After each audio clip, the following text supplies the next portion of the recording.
l'avoir un peu explicité tout à l'heure, mais voilà, on a énormément aujourd'hui d'attentes en matière de qualité humaine et de qualité aussi d'adaptation de nos apprentis au regard des nouvelles exigences aujourd'hui qui pèsent sur le travail, mais aussi d'un point de vue sociétal.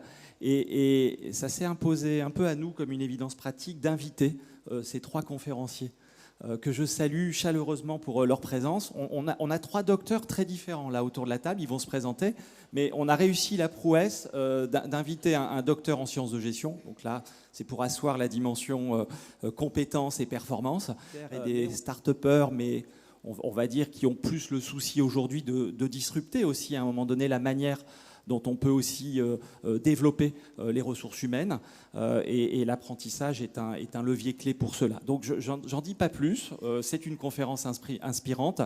Je ne sais pas à qui il faut d'abord tendre le micro. Alors, je tenais simplement à dire que Michel Barabel de l'IAE de Gustave Eiffel, un confrère, je suis doublement content de l'accueillir. C'est un confrère bien évidemment inspirant en soi, c'est surtout son anniversaire aujourd'hui. Voilà. Joyeux anniversaire. Merci. Je vais rougir. Donc effectivement, Michel Barabel, Jérémy Lamry et Boris Sirbet, on va vous laisser vous présenter. Messieurs, est-ce que vous préférez rester debout ou alors vous souhaitez vous asseoir? Est-ce que vous êtes plus inspiré debout? On va rester debout. Très bien. On vous écoute, merci. Déjà, c'est une sacrée pression, conférence inspirante. Tu crées un biais d'ancrage immédiat sur les attentes que peuvent avoir la salle. Bah, écoute, merci Frédéric, je suis ravi d'être là. Tu sais que tu es un collègue que j'ai estimé énormément et le travail que vous accomplissez à Formasup est impressionnant. Quand je compare à mes CFA d'Île-de-France, la progression, le professionnalisme, vos innovations. Donc un salut amical aussi à François Gueuze, cheville ouvrière et qui est celui qui nous a réunis tous les trois. Rapidement, je me présente, Michel Barabel. Donc effectivement, je dirige le Master 2 GRH dans les entreprises multinationales à l'IAE Gustave Eiffel, l'Université Paris-Est. J'ai une double affiliation puisque je suis aussi professeur affilié à Sciences Po, où je dirige l'Executive Master RH. En complément, j'ai la chance d'avoir participé à l'aventure de mes deux compères, ils en parlent mieux que moi, qui s'appelle le Lab RH, aujourd'hui, qui est un écosystème qui fédère notamment plus de 300 startups dans le domaine RH, management, formation en France. Donc d'être administrateur et directeur des publications, et avec François Gueuze, d'être le rédacteur en chef adjoint du MAG RH. Jérémy, Boris, chaque fois que vous vous rencontrez, vous créez une startup. Donc vous êtes rencontrés, vous étiez concurrents, hein, de mémoire. Toi, tu dirigeais une start-up qui s'appelait Monkey Tie dans le recrutement affinitaire. Et toi, Boris, My Job Company, qui jouait sur la cooptation dans le domaine du recrutement. Et le Lab RH est né de l'idée de se dire que pour évangéliser le marché, il fallait plutôt faire de la compétition. Mais depuis, vous avez créé plein d'autres structures ensemble.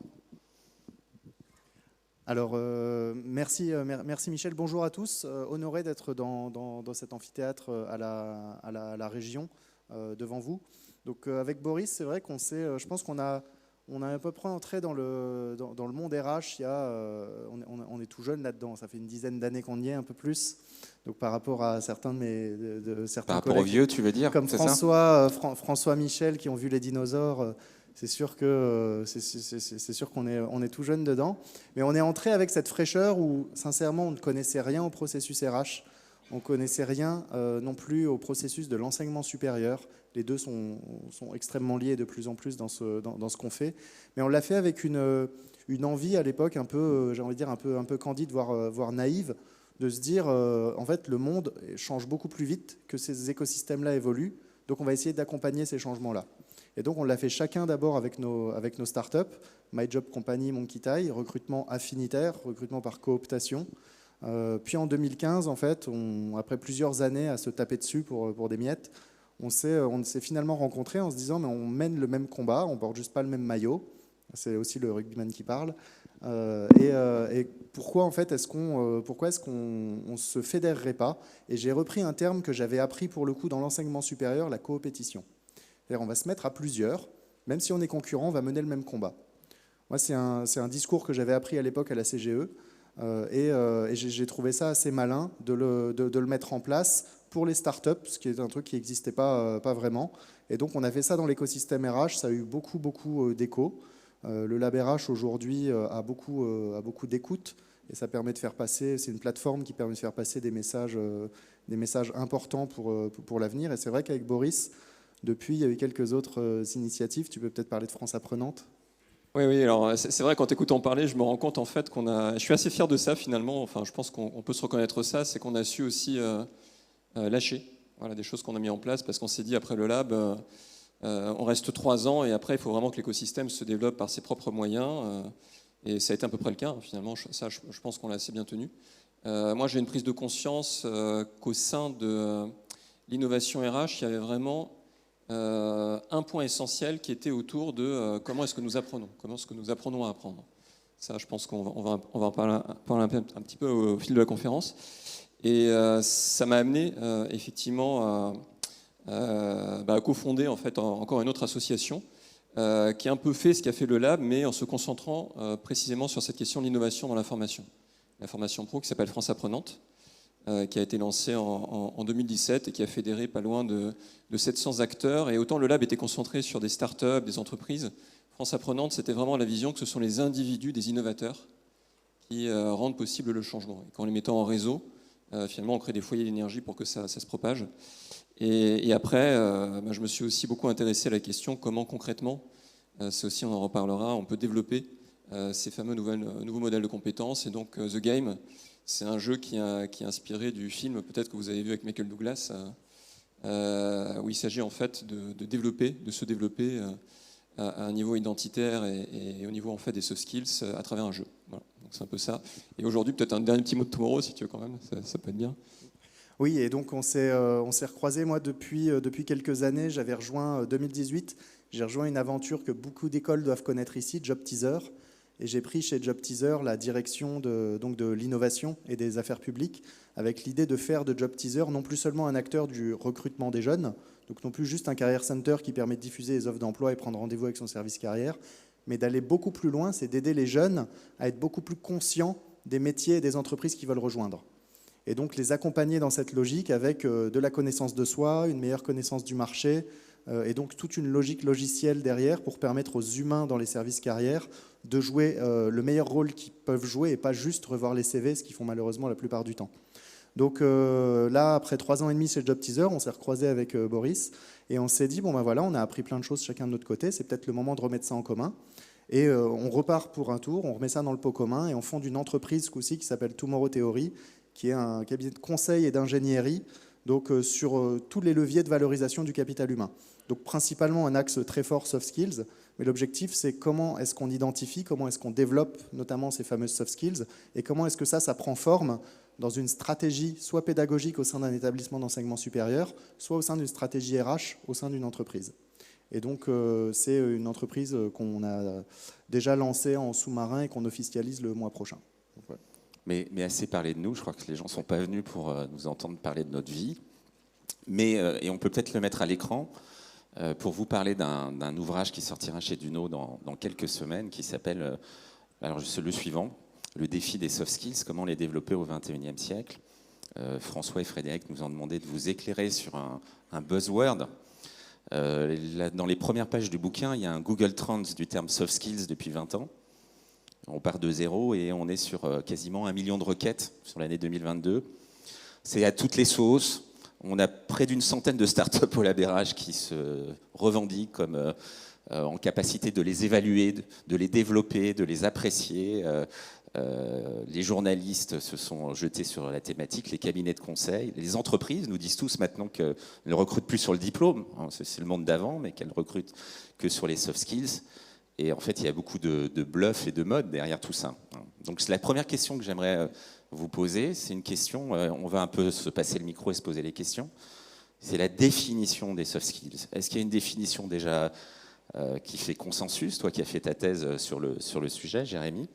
Et s'il n'y a pas de définition qui fait consensus, quelle est ta définition des soft skills ? Et on commence naturellement par toi, Jérémy. Merci Michel.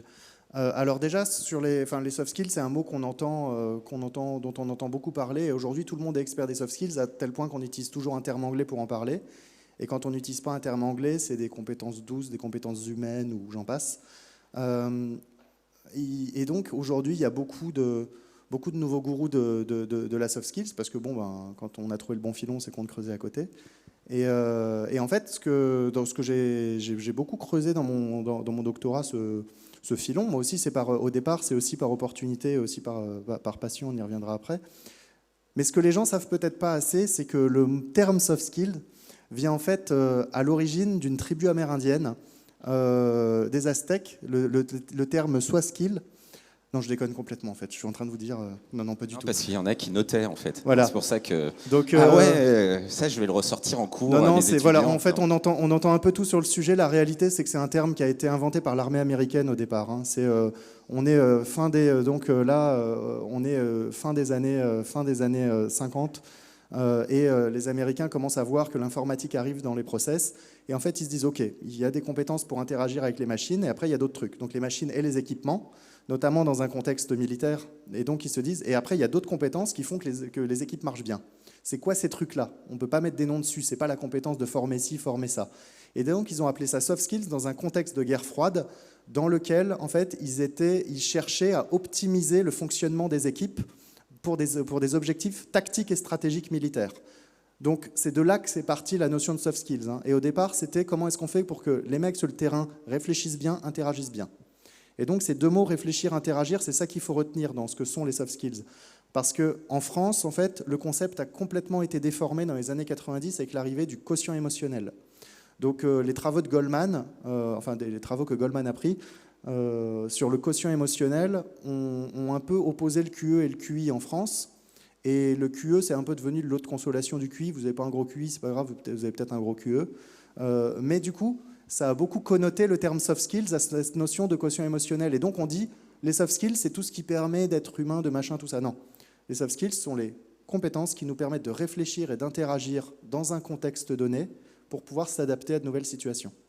Et la dimension nouvelle situation est importante.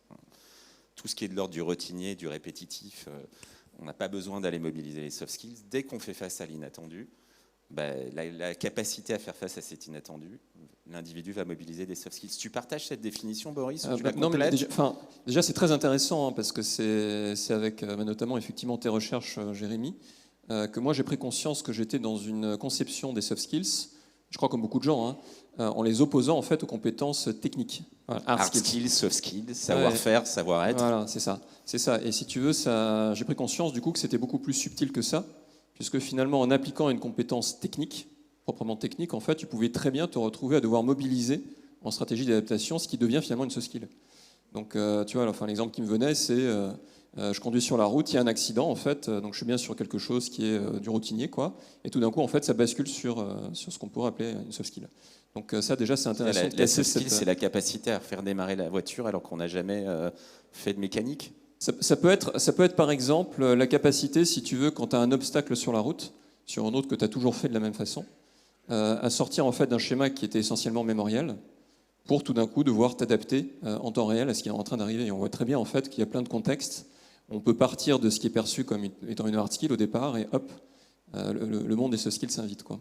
Si ça vous intéresse d'ailleurs ce que dit Boris, parce que je pense que c'est clé notamment dans l'enseignement aujourd'hui, il y a un chercheur, un psychologue qui a eu un prix Nobel d'économie qui s'appelle Daniel Kahneman, qui a publié un bouquin qui s'appelle Système 1, Système 2, Thinking Fast and Slow en anglais, et qui explique en fait comment justement on est dans ces deux modalités, la modalité plutôt routinière, automatique, où en fait on se laisse un peu guider par la mémoire, les réflexes et le limbique, et le cerveau plutôt adaptatif, où on est en conscience et on se pose les bonnes questions pour affronter la situation. Et que l'enjeu de l'enseignement, en fait, c'est notamment de passer les élèves, les apprenants, dans cette dimension complètement adaptative. Et justement, Jérémy, parce que dans la définition, je pense qu'il nous manque une brique, c'est le tétraède, c'est-à-dire les dimensions d'une soft skill. Est-ce que tu peux les rappeler? Oui, alors ça, pour le coup, c'est un travail qui a émergé de longue haleine. Je pense que c'est un peu le fruit de cette dizaine d'années à gamberger sur le sujet, de mes rencontres avec Boris, avec François, avec Michel, avec beaucoup de gens. Et à force d'entendre les gens comparer notamment hard skills, soft skills, j'ai mené un peu ce travail de fond pour chercher à comprendre. Bon, déjà en France, quand on regarde l'origine du mot compétence, ça remonte aux années 70. C'est l'arrivée de l'informatique qui a remplacé le terme de qualification au poste de travail. Mais en France, compétence était toujours connotée d'une part sur les compétences plutôt techniques et d'autre part en termes absolus. On est compétent ou on n'est pas compétent. Or, il y a des chercheurs, notamment français comme Guy Le Botterf ou d'autres, qui nous expliquent que la compétence prend vraiment vie dans un système, dans un environnement. Que la compétence, ça va constituer un savoir-agir, un vouloir-agir, un pouvoir-agir, et pas juste le savoir-agir comme on le pense concrètement dans la compétence. Cette notion du vouloir-agir, le savoir-agir va être très cognitif. Le vouloir agir va beaucoup jouer sur le plan émotionnel et sur le plan cognitif. Donc le plan cognitif, c'est vraiment notre capacité à réfléchir de manière ordonnée, structurée, logique. La partie qui va être plutôt émotionnelle, ça va vraiment susciter notre capacité à générer des émotions et à capter les émotions qui peuvent être générées par d'autres personnes, et puis à contrôler ces émotions, les nôtres, celles des autres. Là, on rentre un peu dans les concepts d'intelligence émotionnelle, mais j'ai pas de problème dans ce cadre-là. Et ce qu'on appelle la partie conative, c'est plus ce qui va relever finalement de nos préférences. C'est est-ce qu'on est têtu, pas têtu, est-ce qu'on est plutôt ouvert, pas ouvert, donc les préférences de personnalité, les préférences de motivation, de manière générale quand on regarde les grands construits de la personnalité. Donc trait de personnalité, moteur de motivation. Ça, c'est vraiment la partie conative de la compétence. Et donc dans une compétence, en fait, quelle qu'elle soit, soft ou hard, on a toujours plusieurs dimensions. On a la partie cognitive, à quel point on doit réfléchir. On a la partie conative, à quel point ça va dépendre de certains traits de personnalité. Et c'est là, dans les soft skills, qu'on se trompe beaucoup. Parfois, on va dire la persévérance est une soft skill, l'empathie est une soft skill. Non, on se trompe. Ça va être une dimension conative d'une soft skill. Mais ce n'est pas une soft skill en tant que telle parce que ce n'est pas une compétence activable. Ça va être un trait ou une préférence. Donc la partie conative et la partie affective ou émotionnelle. Et donc ça c'est les trois grandes dimensions. Et ce qui est intéressant, et je termine là-dessus, désolé, je suis un peu long, c'est qu'en fait, quand on regarde dans tous les travaux des grands philosophes et des grands psychologues depuis plus de 200 ans, on retrouve ces trois dimensions. Et en fait, Kant appelait ça « the trilogy of mind ». Et donc, c'est-à-dire que en vrai, c'est un sujet, le sujet de la compétence, qui est très très bien expliqué, mais pas avec ces mots-là, depuis plus de 200 ans. Je vous conseille de relire vraiment Kant, Descartes notamment, qui explique ça très très bien. Trilogy of Mind, cognition, conation, émotion. Et en fait, ce qu'on a fait avec Michel, c'est qu'on a décidé de séparer la partie cognition, notamment pour les cas d'usage liés à l'enseignement, en deux branches. La cognition, c'est la capacité à réfléchir, mais c'est aussi l'ensemble des connaissances accumulées. Et donc, parce qu'en fait, quand on réfléchit, on va aussi aller chercher ce qu'on a en base pour comparer. Et donc, en fait, on a créé une théorie de la compétence qui s'appelle le tétraèdre de la compétence. Quelle que soit la compétence, le marketing, la créativité, parler anglais, on a 4 dimensions dedans. Dimension cognitive, conative, affective et la partie connaissance. Et en fait, quelle que soit la compétence, c'est à quel niveau on sollicite chacun. Et on est convaincu qu'on peut développer des modalités, c'est-à-dire à l'échelle, des modalités pédagogiques en fonction du taux de chaque dimension dans une compétence. Voilà, je suis désolé, c'est un peu... Non, et on y reviendra. Peut-être juste pour conclure cette séquence, on est plutôt principe 1, on n'oppose pas les soft skills et les hard skills. Les soft skills subliment les hard skills. Deuxièmement, effectivement, il y a des dimensions au sein de chaque compétence qui vont aller chercher la dimension connaissance, cognitive, les cadres dont tu as parlé. Et le troisième, peut-être, et ça va nous lancer sur peut-être une dimension un petit peu plus personnelle, il n'y a pas de méthode, il n'y a pas de boîte à outils pour développer les soft skills, ce serait trop facile. On ne peut pas exceller dans une soft skill si la progression est infinie. En fait, il n'y a pas de limite à la capacité d'un être humain à progresser sur certaines dimensions. Et donc, c'est bien un travail incrémental d'exposition progressive à des situations qui font que progressivement, les individus se dotent de ressources qui leur permettent de pouvoir progressivement maîtriser ou utiliser ou mobiliser dans un bon contexte à bon escient les soft skills dont ils peuvent avoir besoin en termes de phase de conclusion. Alors là, en fait, on se disait que c'était peut-être intéressant de rentrer dans une dimension effectivement plus personnelle. Parce qu'on s'est nous-mêmes posé la question, pour être tout à fait honnête, c'était en arrivant dans le train, mais pourquoi on s'intéresse à tout ça, quoi ? C'est pourquoi cette question des soft skills pour chacun d'entre nous. Donc en fait, j'ai eu le temps d'y réfléchir, ça m'a laissé une bonne heure et demie. Et en fait, j'en ai conclu que chez moi, c'était un événement très précis dans mon histoire, qui était la guerre en ex-Yougoslavie. Voilà. Donc moi, je viens d'une famille de l'Est. Mes parents étaient des artistes qui ont quitté, pour mon père, la Bosnie-Herzégovine et ma mère, la Croatie, mais qui était la Yougoslavie de l'époque. Et donc j'ai vécu toute cette période, quand j'étais adolescent, qui était la période de la guerre, de 1991 jusqu'à 1995. Et moi, j'ai été élevé dans les valeurs de la République. Et c'était un trauma, quoi. C'était un traumatisme parce qu'en l'espace de quelques années, il y a eu ce déferlement de réfugiés. Et beaucoup de gens, en fait, ont été hébergés, mais pas par mes parents. Et j'ai vu, en fait, l'inaction, c'est-à-dire l'impuissance, quelque part choisie, des démocraties occidentales et face à des situations insupportables. Hein, parce que là, il y a l'Ukraine, mais déjà à l'époque, c'était des camps de concentration qui étaient aux portes des grandes capitales européennes.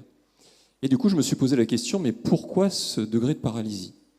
Pourquoi est-ce que les démocraties, les citoyens en France ne sont pas capables d'aller dans la rue, d'être curieux, d'examiner en fait vraiment ce qu'il y a dans ces racines historiques derrière ce conflit? Pourquoi est-ce que, etc. Ils sont capables d'aller dans la rue. Hein. Ils sont capables d'aller dans la rue, mais là, pour ça, ils sont, enfin, un petit peu, mais ça a pris 5 ans quand même. Et donc, la curiosité, le discernement, la capacité à la confrontation, etc., tout ça, en fait, on parle bien de ce skills, finalement. Donc, en gros, c'est à partir de là que moi, ça m'a mis en mouvement. Il fallait cette déchirure, comme très souvent dans la vie. Hein. Il faut en fait passer par une crise et par une déchirure pour tout d'un coup commencer à se poser des vraies questions. Et alors, je ne me suis pas arrêté à la question, effectivement, des compétences à l'époque, et ça a dirigé, effectivement, ma thèse de philo et mon mémoire et ensuite mon doctorat. Mon mémoire était sur la question de la psychologie collective. Donc j'ai beaucoup travaillé sur les pères de la psychologie collective, Gabriel Tarde, Gustave Le Bon, etc. Puis ensuite Durkheim et toute la tradition que ça a fait naître. Et puis ensuite, je me suis même posé la question, mais finalement sur les racines même de la civilisation, sur des questions anthropologiques. Qu'est-ce qui fait qu'aujourd'hui, nous arrivons à des situations de blocage à l'échelle collective et individuelle? Et très vite, ça a été la question des peurs qui nous paralysent et comment on traite ces peurs, comment on les intègre, etc. Donc je ne vais pas me lancer dans tout ça, mais c'était ça. Pour dire ça autrement, en fait, toi, du coup, enfin, là, tu parles un peu des traumas qui t'ont amené là, mais ce qui te pousse, ce qui t'inspire, toi, c'est l'intelligence collective à l'échelle, quoi. Oui, et d'ailleurs, exactement. Moi, si tu veux, c'était exactement, c'est ça. C'était les années 90, donc ça veut dire que ça fait quasiment 25 ans que je tourne par rapport à cette question sur comment est-ce que c'est possible de sortir de cette situation. Et dans un système qui est devenu très aliénant, réintroduire en fait de l'émancipation, de la capacité finalement à intégrer nos peurs et à en faire quelque chose de positif, quoi. Et toi, Michel, qu'est-ce qui fait que tu es devenu obsédé par ce sujet de la compétence? Alors, après le conflit yougoslave, serbo-croate, j'ai l'impression à trouver un truc beaucoup fort, plus là. basique. Hein. Moi, c'est plutôt des expositions à des situations que vous avez peut-être tous connues. Par exemple, j'ai été marqué profondément par un camarade en terminale qui a redoublé 5 fois son bac et qui pouvait avoir 16 à 18 de moyenne pendant l'année et qui, le jour de l'examen, perdait tous ses moyens.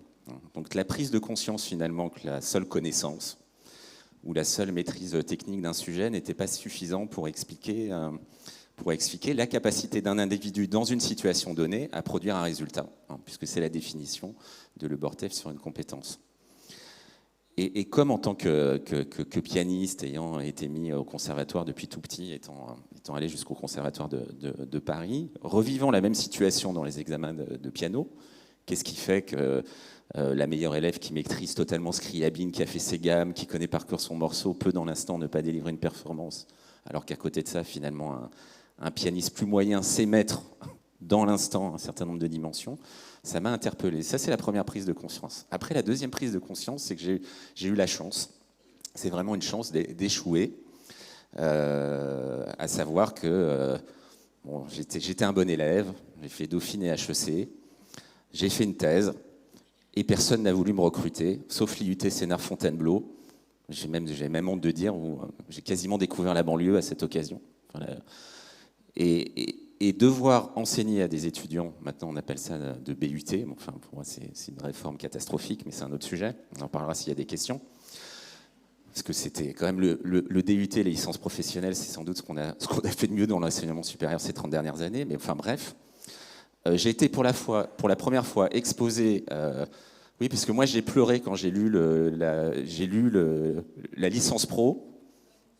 Et j'ai dit, mais il y a enfin des gens intelligents au ministère qui savent pondre des réformes qui vont permettre de l'employabilité aux gens.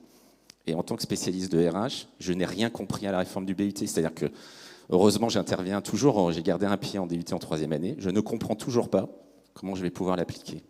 Enfin bon, bref. Si vous avez des trucs à la pause, venez me voir. Il y a sans doute des gens qui s'en sortent mieux. Mais c'était intéressant ce passage par l'IUT Sénart-Fontainebleau, parce qu'on est face à des étudiants méritants qui n'ont aucun capital culturel et social très souvent. Ils ont la volonté, ils ont le courage, ils ont la volonté de s'émanciper, mais il leur manque un certain nombre de codes, la prise de parole en public, la capacité à mobiliser de la littérature ou une référence qui fait qu'ils vont se connoter de telle manière. Et j'ai pris conscience que l'enseignement, c'était pas du hard, c'était bien entendu du hard, c'est le socle, mais qu'il fallait le sublimer par les soft skills. Et c'est à cette occasion-là que moi, j'ai changé totalement ma pédagogie. Je finis parce qu'on a plein d'autres questions qu'on avait prévues et peut-être qui vous concernent plus. Et je finis juste sur une anecdote personnelle.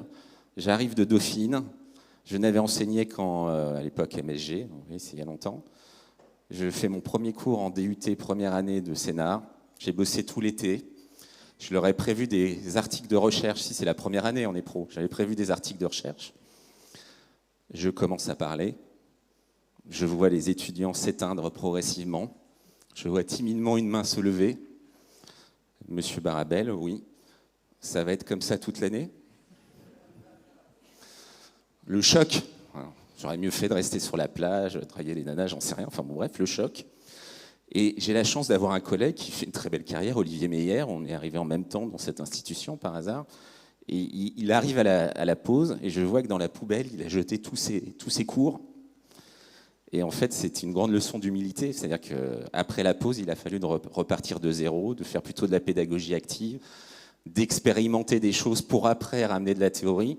Et c'est à ce moment-là que j'ai compris que, oui, il n'y avait pas que la façon descendante d'enseigner aux bons élèves les gens qui ont les codes, mais sans doute qu'il fallait revoir totalement la façon dont on enseignait pour garantir du succès pour tout type de profil. Je suis long finalement. Hein.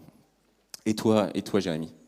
Très, très rapidement, mais en fait, je pense que derrière, il y a un message assez fort derrière ce qu'on fait là.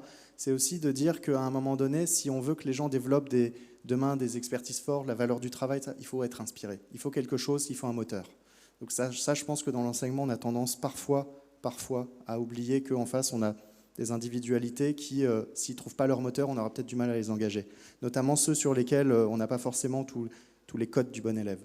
De mon côté, c'est pas très compliqué. Je suis autiste Asperger et toute mon enfance, en fait, j'en ai bouffé plein la gueule. Terminator, Robocop, c'était l'époque en plus. Donc j'ai eu droit à tout ça. Et en fait, le sujet des soft skills, je l'appelais pas comme ça à l'époque, mais tout ce qui permettait notamment d'interagir, ça m'a toujours profondément blessé de ne pas arriver à aussi bien interagir que les autres. Et donc, mes parents m'ont mis au théâtre, m'ont mis au rugby. J'ai été suivi pendant 15 ans pour pouvoir développer tout ça. Et puis, petit à petit, en fait, j'en ai fait une culture de tout ça. De me dire, en fait, c'est une hygiène, de développer toutes ces compétences qui me permettent de pouvoir être plus convaincu de la valeur que j'ai, de pouvoir mieux la mettre en avant.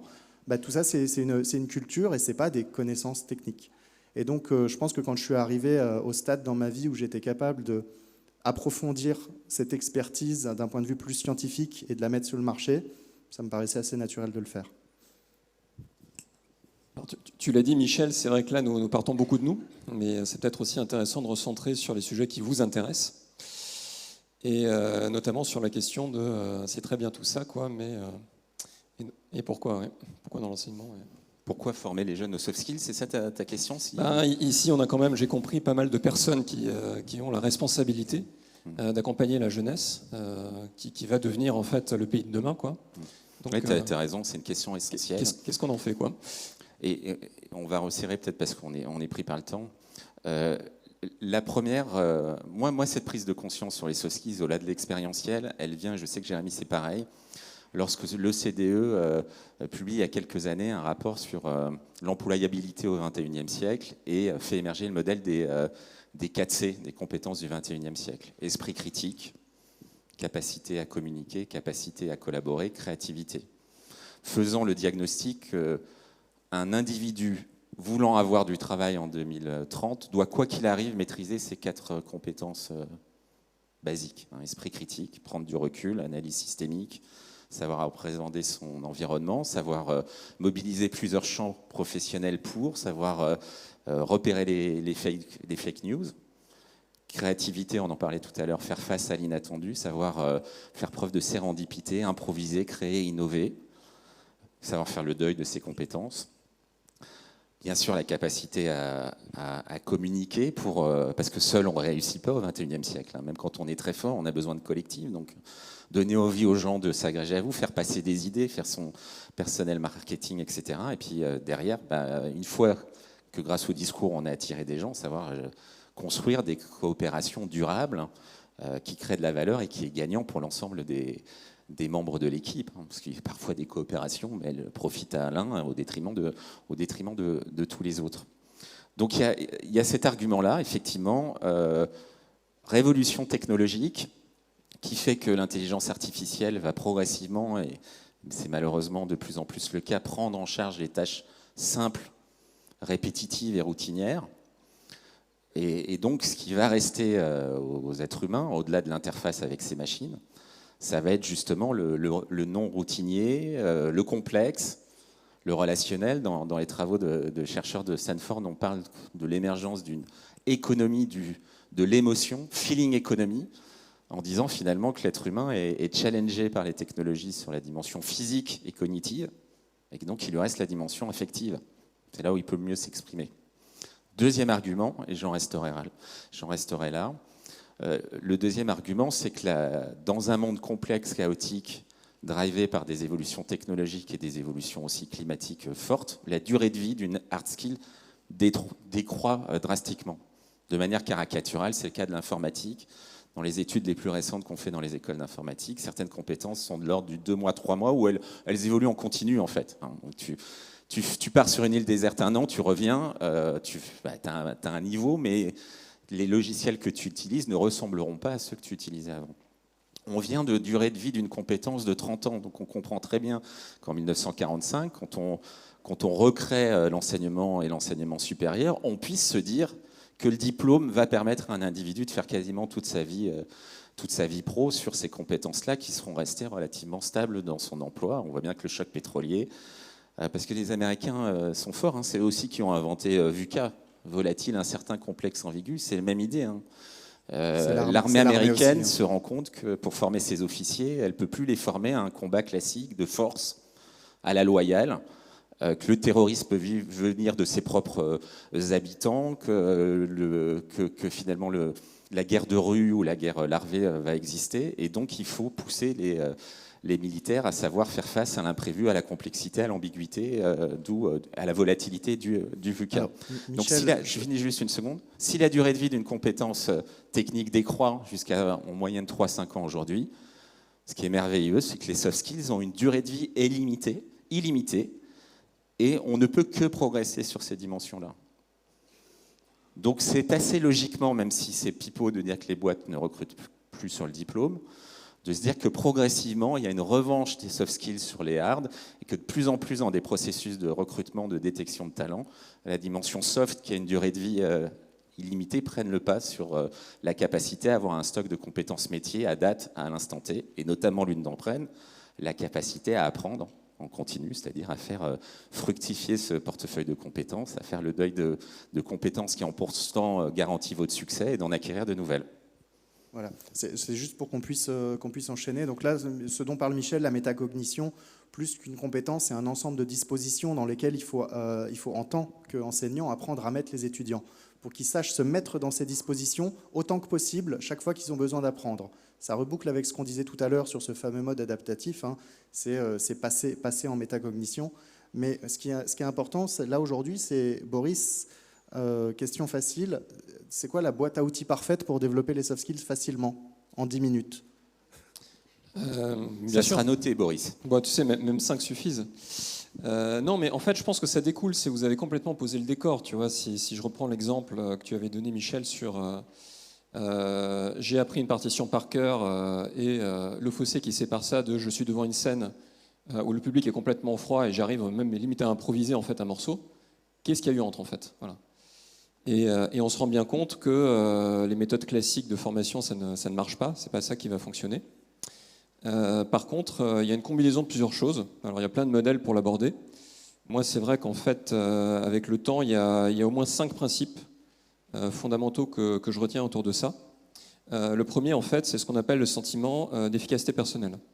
C'est-à-dire que pour développer des soft skills, c'est des choses en fait qui doivent partir d'un niveau qui est en dessous du niveau de la compétence. Alors, on en parlait encore un petit peu tout à l'heure. C'est le niveau, enfin, ce que j'appelle moi le niveau identitaire. Le niveau identitaire, en fait, c'est quelle image j'ai de moi-même. Parce que si j'ai une image, en fait, une estime de moi qui est suffisante, déjà, je vais m'autoriser à faire des erreurs. Si je me plante, c'est pas trop grave, parce que ça détruit pas finalement le rapport que j'ai fondamentalement à moi. Alors, tu définis peut-être l'estime de soi. De soi. Oui. Alors, effectivement, l'estime de soi, si vous voulez, en fait, c'est la valeur qu'on s'accorde à soi-même. On pourrait dire l'amour de soi, quoi. Et effectivement, il y a 3 dimensions que tu distingues et c'est très judicieux. Il y a le côté en fait estime de soi, le côté confiance en soi, c'est-à-dire est-ce que je vais ensuite, quand il s'agit de mettre en place une action, c'est effectivement m'autoriser à faire les choses, m'autoriser à me tromper, etc. Et il y a la partie affirmation de soi, qui est en fait est-ce que je m'exprime librement dans toutes mes dimensions. Et ça, c'est pas des compétences. Hein. C'est la confiance en soi. Parfois, on nous pose la question, mais où est-ce que c'est dans les soft skills? C'est pas dans les compétences. C'est un niveau qui est en dessous. Et en fait, c'est un niveau Pour qui préciser, c'est un préalable à. C'est un préalable à. C'est un préalable, et tout à fait, et ça a une très forte dimension relationnelle. Donc je fais juste un petit point synthèse très important.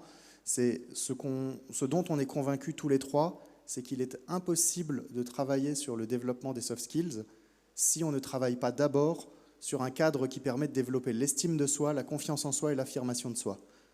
La conviction pour les gens qu'ils ont de la valeur, la conviction qu'ils peuvent utiliser cette valeur et les moyens et les dispositions de mettre en avant cette valeur. Si on ne développe pas ces 3 choses-là, ça ne sert à rien de travailler sur l'esprit critique, la créativité, ce que vous voulez, ça n'ancrera pas parce que les soft skills sont les paramètres du logiciel interne de la personne. Si vous voulez modifier ces paramètres, c'est modifier la personne. Et Jérémy, c'est là où c'est touchy pour l'enseignement supérieur. C'est pas très compatible RNCP, c'est pas très compatible Calliope, c'est pas très compatible Note, c'est pas très compatible CTS. Nous, ce qu'on a su travailler depuis 10, 15, 20 ans, c'est les former au design thinking, les former aux méthodes agiles, les former par le projet, les former par la pédagogie active. Mais on s'est rarement autorisé à parler de l'estime de soi, de la confiance en soi et d'aider les individus. On s'est dit que ça allait découler, tu as un diplôme, donc tu dois être fier de toi, donc la vie est devant toi. Je vais aller plus loin que ça, Michel. C'est même qu'en fait, tout à l'heure, quand on parlait des dimensions des compétences, on a parlé de la dimension cognitive, notamment sur les moteurs de motivation et traits de personnalité. Là-dedans, on a les valeurs.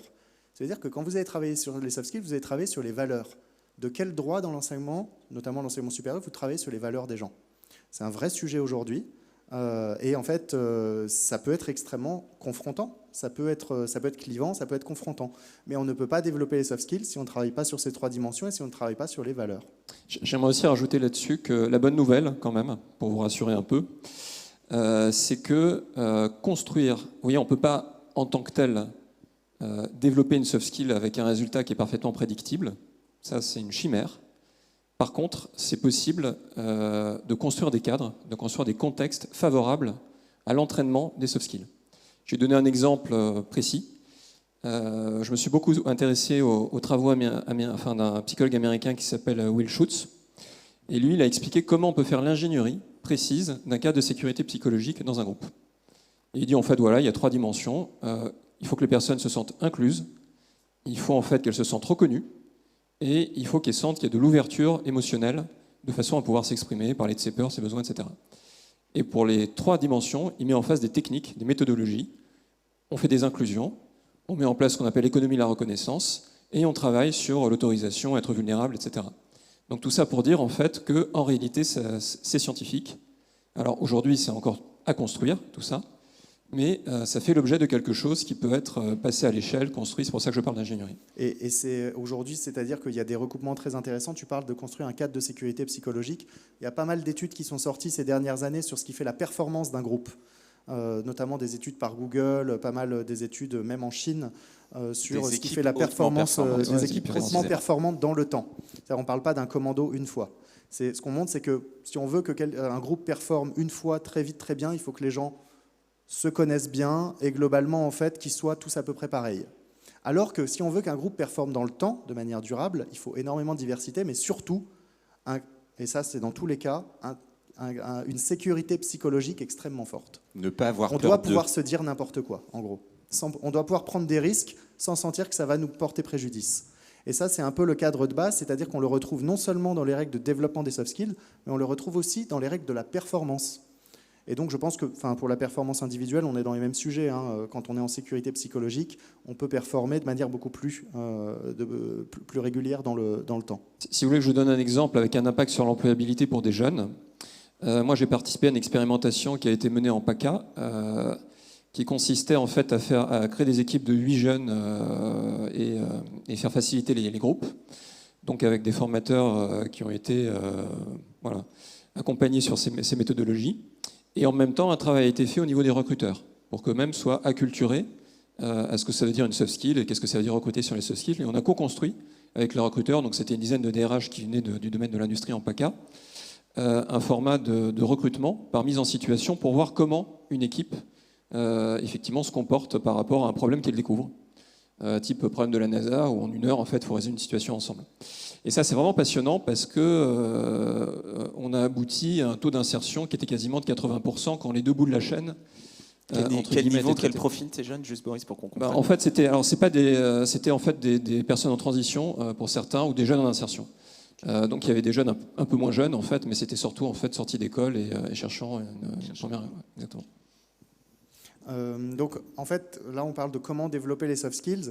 Vous l'avez compris, il n'y a pas de méthode absolue. En revanche, quand vous construisez vos ingénieries, quand vous construisez vos contenus pédagogiques, il y a des questions que vous pouvez vous poser systématiquement. C'est est-ce que cette... bon, déjà, il faut savoir que, et c'est ce qu'on fait dans le bouquin, je sépare méthode pédagogique et technique pédagogique. Les termes ne sont pas forcément toujours harmonisés chez tout le monde, mais la technique pédagogique, ça va être la classe inversée, enfin toutes les techniques qui nous permettent de délivrer certaines modalités d'enseignement, d'apprentissage et d'apprenance, alors que la méthode pédagogique, ça va être la philosophie générale, un peu le paradigme d'enseignement qu'on veut et qui regroupe un ensemble de techniques pédagogiques.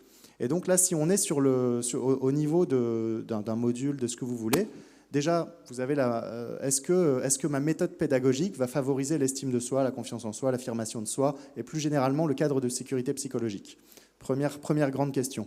Deuxième grande question, on peut aller au niveau des soft skills, là on les définit. Est-ce qu'on a pour objectif de développer ça? Puis dans les techniques pédagogiques, se reposer les mêmes questions au niveau de la technique à chaque fois. Et donc, est-ce que la technique, et donc est-ce que l'enseignant favorise l'estime de soi, la confiance en soi, favorise et valorise. Et donc là, on a un changement aussi de posture chez beaucoup d'enseignants à avoir. Et c'est toute la difficulté de développer les soft skills. Il ne s'agit pas, c'est pas une injonction auprès des enseignants, c'est aussi un changement profond de posture, c'est-à-dire qu'eux-mêmes doivent l'incarner. Sinon, ça ne crée pas de sécurité psychologique. On le sent. Et donc, en fait, la difficulté, elle va être là.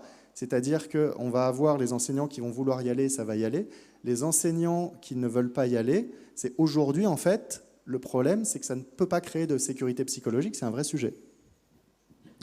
Oui, et là-dessus, c'est vrai qu'il y a plein de modes, il faut s'en méfier en sciences de l'éducation. Il y a une mode, par exemple, que je déteste, c'est les jeunes sont captivés par les images et ont une culture réseaux sociaux.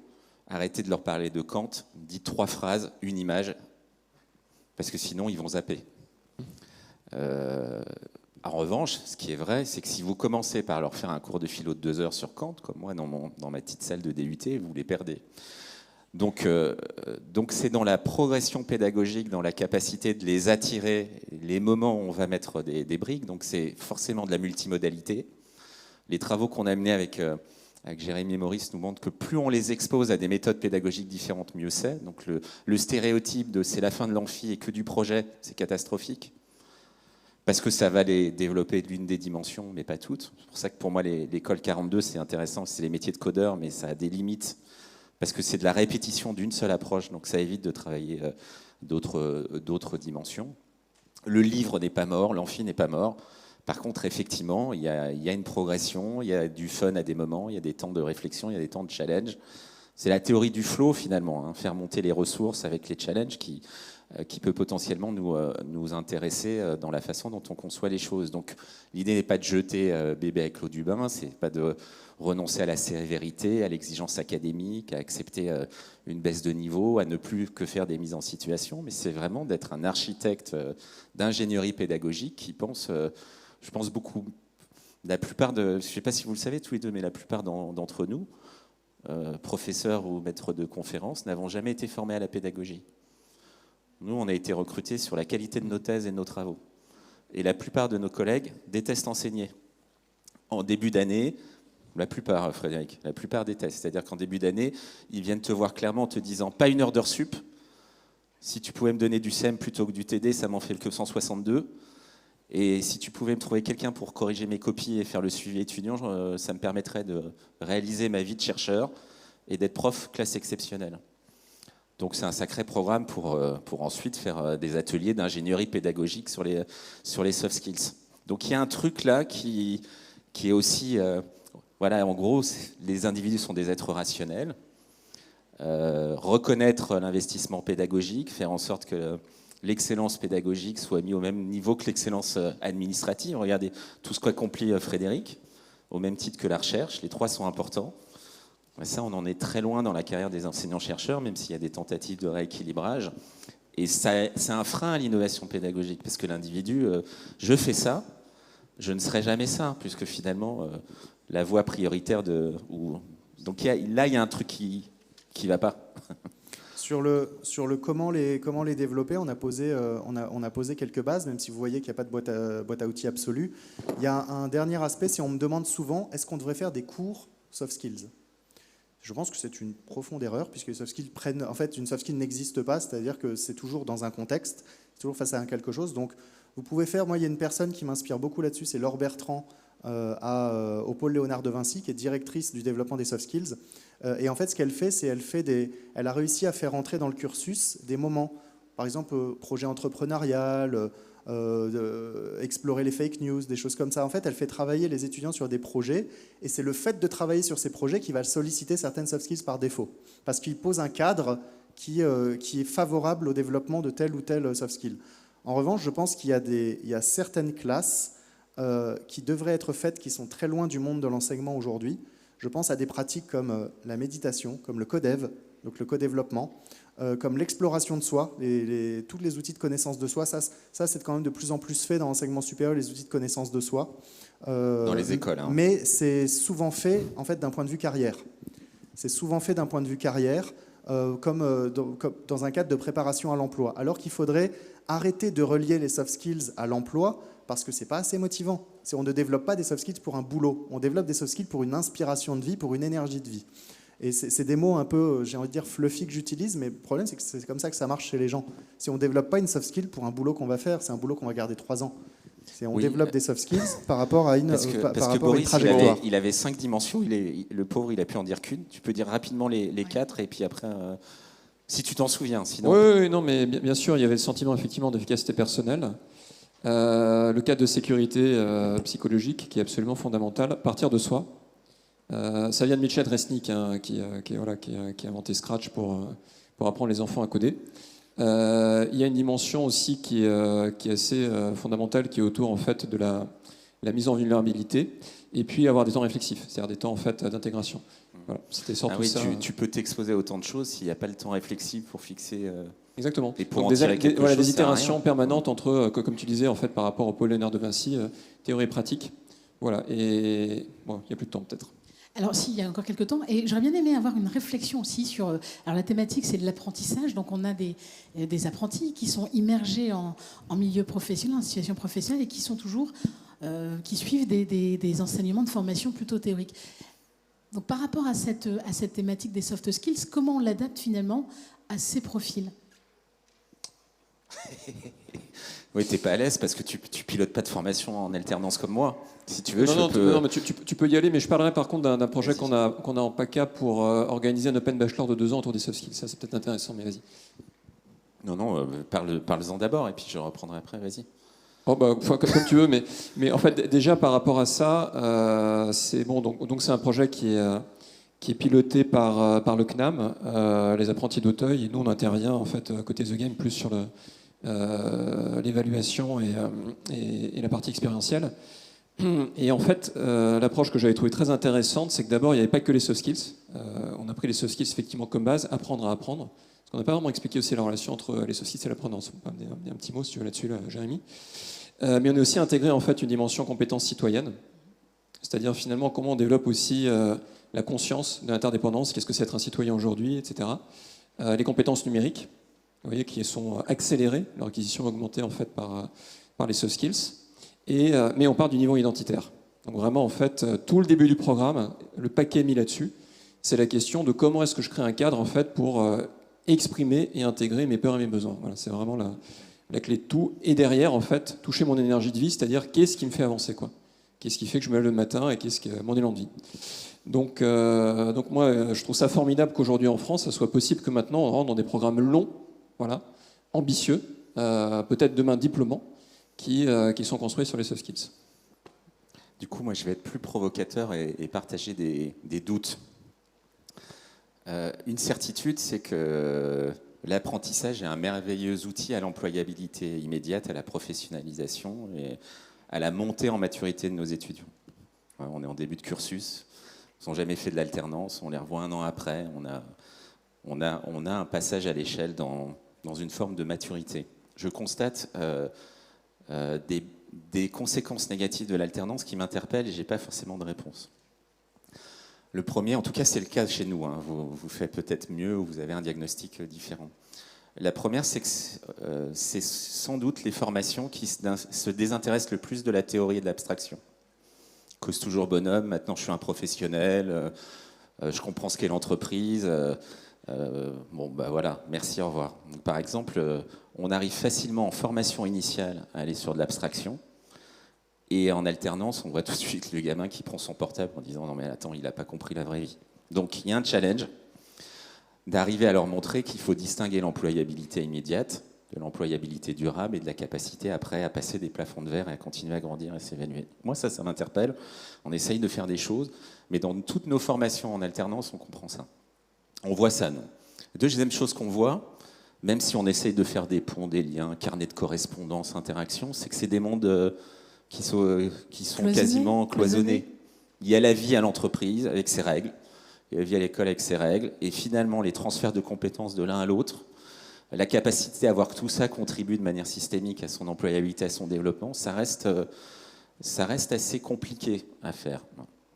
Et notamment parce que, là encore, je ne veux pas faire les pleureux, c'est le cas depuis ce matin, on n'a pas non plus le volume horaire et les budgets nécessaires à mettre les étudiants sur un volume important en position réflexive, de savoir qu'est-ce que tu as appris cette semaine et finalement, ah bah tiens, ça te permet de rebondir sur telle théorie, ou voilà la théorie, reviens me voir la semaine prochaine pour voir si tu arrives à l'appliquer. On est finalement... on a une sorte de segmentation. Entreprise, vous êtes les boss de la professionnalisation, c'est pour vous. Nous, on est les boss de l'enseignement académique, c'est pour nous. Chacun fait son job et il aura ses deux jambes. Et dès comme ça, il va gagner. Je pense que ça pose des problèmes d'employabilité à long terme. Par exemple, dans les stats qu'on a à Sciences Po ou à l'IAE, les étudiants en alternance vont moins souvent se reformer en executive education 3, 5, 10 ou 15 ans après. Contrairement à ceux de formation initiale qui reviennent assez vite. Donc comme une prise de conscience que finalement, merci pour tout et adieu. L'image qu'on avait au XXe siècle de la formation, merci pour le diplôme, et maintenant je peux vivre 30 ans derrière. Donc il y a un gros challenge pour moi sur l'employabilité durable, l'importance de faire prendre conscience de la complémentarité théorie et pratique, et les ponts et les correspondances entre ces deux mondes. Moi, c'est les trois choses qui m'interpellent là-dessus. Pourtant, on parle de formation tout au long de la vie, formation continue. Ouais. Est-ce que ça ne vient pas justement renforcer ? Ben, le discours, en fait, il faut comprendre que le système éducatif... Il y a un discours ambiant, c'est ça ? Ouais. Non, le système éducatif est très bien fait, en fait. Pour un élève non motivé, à 16-18 ans, il en a marre. Pour 90% des gens, à Bac plus 5, ils disent j'aurais pas pu faire une année de plus. Hein. C'était la dernière année, c'était la prison, votre truc. Hein. Enfin, comme si progressivement, plus on avançait, plus on se disait c'est le bon moment d'aller voir autre chose. Et donc, quand on essaye de les sensibiliser à un discours, mais à bientôt, dans 2 ans, non, ouais, vous rigolez, hein, ça fait 18 ans de ma vie que j'ai consacré à votre machin, là. Stop! Et ça, on l'entend beaucoup plus chez les alternants que, quelles que soient les réformes, quelles que soient les modalités, même si, bien sûr, après, l'entreprise va les former tout au long de leur carrière. Mais il y a une opposition entre serial learner, apprenant permanent, et l'apprenti qui pense qu'il a fait le job et que c'est bon. Très bien. Alors, on va en profiter justement pour passer aux questions. Si vous souhaitez interagir, si vous souhaitez rebondir peut-être sur ces points qui ont été énoncés précédemment, sur cette notion d'apprenant, justement, peut-être, ou... J'espère au moins qu'on vous a été utile et que c'est bon. Ok. Rassurez-nous en nous disant tout va bien, ça va? Ok. Oui, madame. Ah non, oui, c'est vrai que tout est équipé. Hein. Quel honneur d'être dans cette salle merveilleuse. Hein. On a l'impression d'être à l'ONU. J'ai pris une photo pour ma femme pour lui dire, tu vois que je suis pas si ridicule. Estime de soi. Regarde. Bonjour. Une question du Guatemala, là-bas, oui. Allez-y, pardon. C'est bon? C'est bon.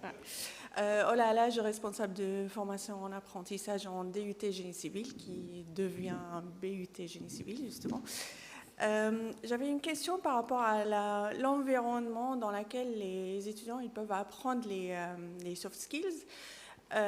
J'ai été récemment dans un congrès à Stockholm pour les pédagogies innovantes et en fait, il y avait une intervention par une haute école d'ingénieurs qui dit, nous, les étudiants, ils sont tellement dans un système protégé que pendant leurs années scolaires, ils n'ont jamais un échec parce qu'ils sont tellement bien accompagnés. Et après, ils partent dans la vie privée, dans la vie réelle, on va dire.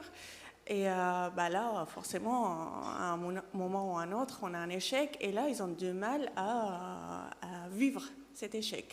Donc, ce qu'ils ont fait, c'est de dire, on va faire des échecs protégés. Exactement. Au sein de l'école pour les apprendre à faire.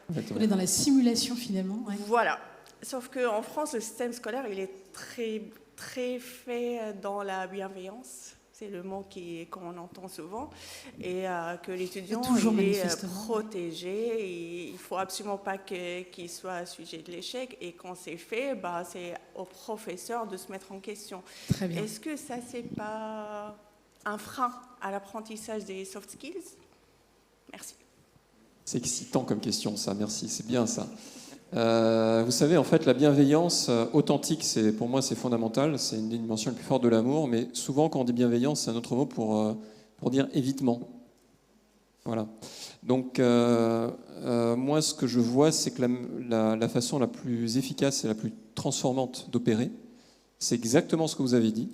Parce qu'on a beaucoup parlé du cadre de sécurité psychologique, mais on n'a pas dit à quoi ça servait, en fait, réellement en termes de transformation. Et quand vous combinez un cadre de sécurité psychologique avec beaucoup en fait de reconnaissance que vous donnez aux individus, avec juste derrière le fait de leur faire vivre des mises en situation sur leur peur, la peur d'être trahi, abandonné, il y a quelques peurs fondamentales qui sont généralement toutes reliées au groupe. La peur de l'échec, oui. La peur de l'échec, etc., etc. Ça, c'est extraordinaire. Ça donne vraiment des résultats en fait de ce que j'observe qui sont très puissants. Et ça, en fait, ce qui est très intéressant, c'est que si on regardait un petit peu les cultures premières, les peuples archaïques, c'est ce qu'on appelait des parcours initiatiques. C'est-à-dire que finalement, vous créez des rituels de renforcement collectif, relationnel, identitaire, et juste derrière, tu pars tout seul dans la forêt, tu vis ton expérience, tu es en face de ta peur, et là, c'est toi vis-à-vis de toi-même, et tu reviens, et là, le groupe, peu importe ce qui arrive, t'applaudit parce que tu as essayé. Quoi. Voilà. Pour vous permettre en fait, d'aller plus loin sur ce que dit Boris, parce que je pense que c'est extrêmement fondateur, si vous voulez vous approprier vos propres démarches de développement des soft skills, vous pouvez aller chercher ce qu'on appelle le parcours du héros, le monomythe. De Campbell, ouais, de Joseph Joseph structure Campbell, tous les Walt Disney, c'est le roi structure, lion, quoi. D'ailleurs, qui structure tous les blockbusters, parce que les gens veulent tous vivre ça. Les jeux vidéo sont structurés là-dessus. C'est-à-dire qu'on commence et on On se acquiert prend une grosse gamelle, une trahison de l'oncle. Alors, Et on part avec ses amis à l'aventure. C'est toujours le même schéma. C'est l'appel à l'aventure, c'est-à-dire qu'il se passe un événement qui fait qu'on sort de notre zone de confort. On sort de cette zone de confort, puis on commence à vivre des aventures. On rencontre des ennemis, des alliés, donc des obstacles, et des personnes qui nous aident à les surmonter. Jusqu'au moment où il y a un point de non-retour, on est obligé d'aller au bout en fait, de ça. On sent qu'on doit aller au bout du truc. Se dépasse. Alors oui, on va se dépasser. On gagne en maturité. Et à la fin, on va être confronté un peu à son pire ennemi. Et donc, souvent, le pire ennemi, c'est soit le gros dragon, soit le machin, mais souvent, le pire ennemi, c'est un peu l'antithèse de soi. C'est un peu la partie la plus sombre de soi-même. C'est Dark Vador, c'est ce genre de choses-là. Et en fait, vous pouvez soit vaincre votre pire ennemi et devenir le héros, celui qui se met au service d'eux, ou alors soit échouer, et dans ce cas-là, vous devenez vous-même la partie sombre. Et donc, en fait, je pense que pourquoi les jeux vidéo ont autant de succès, pourquoi un principe comme 42 a bien fonctionné, parce qu'en fait, ils se sont construits sur cette logique du parcours du héros. Et les programmes demain, qui seront des programmes éducatifs engageants, seront des programmes construits sur la logique du parcours du héros, parce qu'il y a une promesse de transformation, il y a une promesse d'aller vers quelque chose. C'est quand vous regardez, c'est presque du marketing, mais vous ne voulez pas vendre Mario avec une fleur à côté, vous vendez Mario qui crache des flammes. Eh ben, l'éducation demain doit ressembler à ça. C'est à quoi ressemblent les personnes, c'est quoi le Mario qui crache des flammes. Et donc les parcours éducatifs, les méthodes pédagogiques, les techniques pédagogiques doivent être pensées pour engager les apprenants dans un parcours de transformation. Michel Parabel, c'est facile de mettre en application justement cette démarche d'héros dans... Le héros de journée, ça me faisait penser qu'il y a des choses qu'on faisait au XXe siècle qu'on ne ferait plus aujourd'hui. HEC 1992, 3e année, on vous envoyait à New York sans €1 et vous aviez une semaine pour survivre. C'était bienveillant, ça, dans le genre résilience. À New York, en plus, en 93, c'était chaud. Donc on osait. On ne se posait pas la question de la sécurité, il y aura des morts, il va se faire agresser. Ça, et si on a un procès... C'est Pékin Express. C'est Pékin Express, version école de commerce 20e siècle.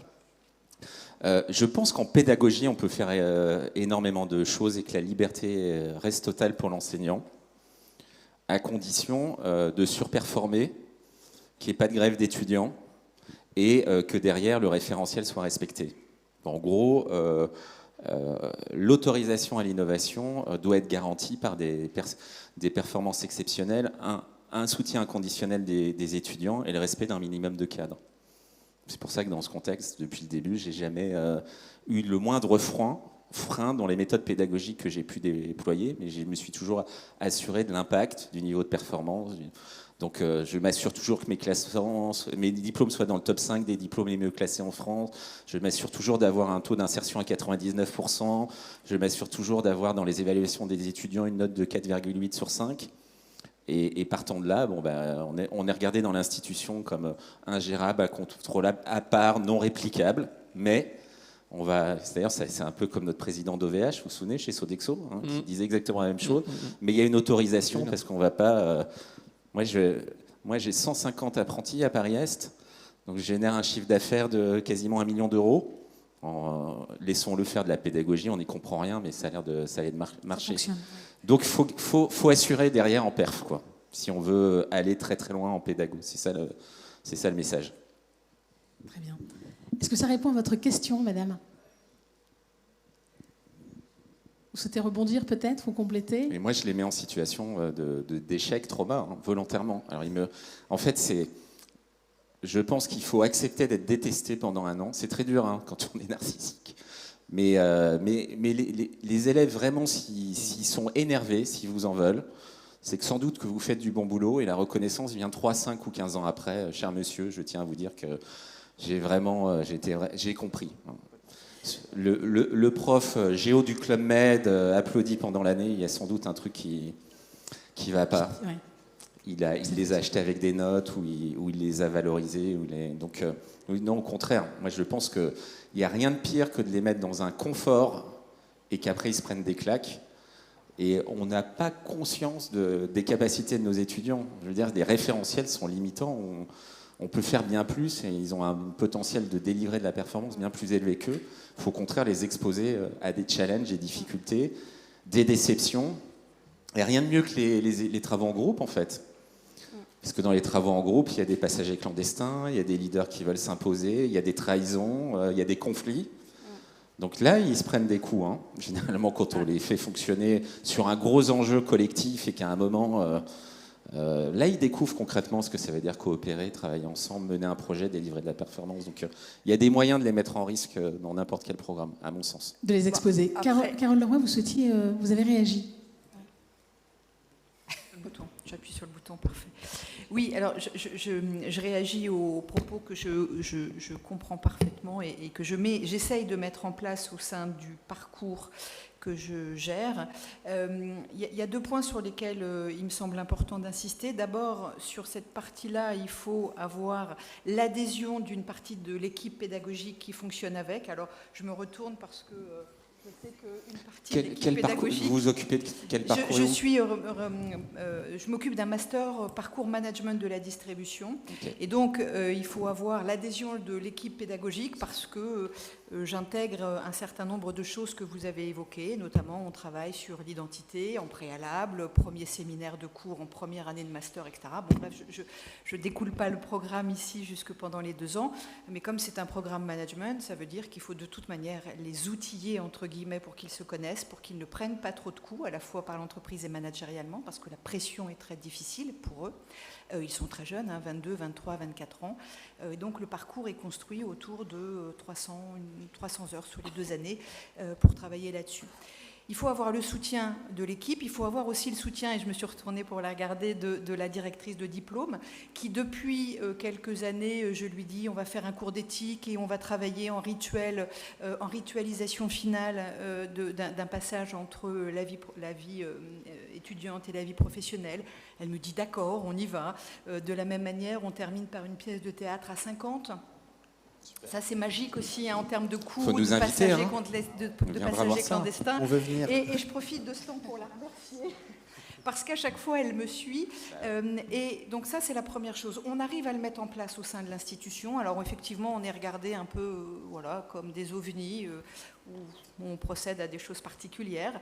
Mais ce qui est intéressant, que je fais depuis peu, alors j'ai construit le programme avec les étudiants, en leur demandant à chaque fin d'année si l'ordre était correct, si la pression n'était pas trop importante pour eux, ce qu'ils avaient acquis en termes de développement, etc. Et puis depuis peu de temps, ce que je fais, c'est que je leur demande de me restituer quelques années après, ou si possible juste après, s'ils ont une expérience, à quoi ça leur a servi. Et ça, c'est incroyable. Et ça, c'est incroyable en termes de construction, quand ils me disent « on était prêts ». On réitère, on veut venir chez vous.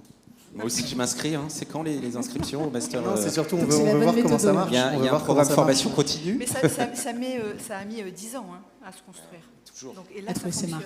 Alors, malheureusement, on doit déjà conclure. S'il fallait retenir des éléments peut-être de compréhension, s'il fallait résumer l'idée, le concept justement des soft skills face aux défis de l'apprentissage, qu'est-ce qu'on pourrait ajouter? Comment on pourrait synthétiser en quelques mots? Vous allez sortir de votre zone de confort. Moi, je veux bien tenter un truc. Simplifier la complexité, c'est toujours compliqué. Je veux bien tenter un truc, mais c'est plutôt sur un point de vigilance que vous avez beaucoup souligné, en disant en fait que cette question des soft skills, c'est actuellement une mode. Les modes, en fait, ça peut déboucher sur une transformation ou ça peut déboucher sur une reproduction du système. C'est un carrefour, hein, pour être clair. Et toute la question, en fait, qui va décider que ça va être l'un ou l'autre, ça va être qu'est-ce que nous allons faire, en fait, des peurs que ça réveille au sein des organisations.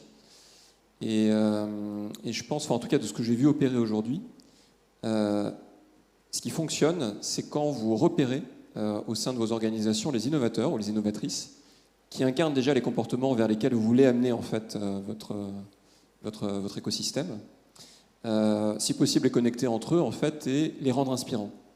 Oui, parce qu'on ne peut pas forcer les gens à changer, mais on peut mettre en lumière des choses qui donnent envie positivement en fait d'aller dans cette direction.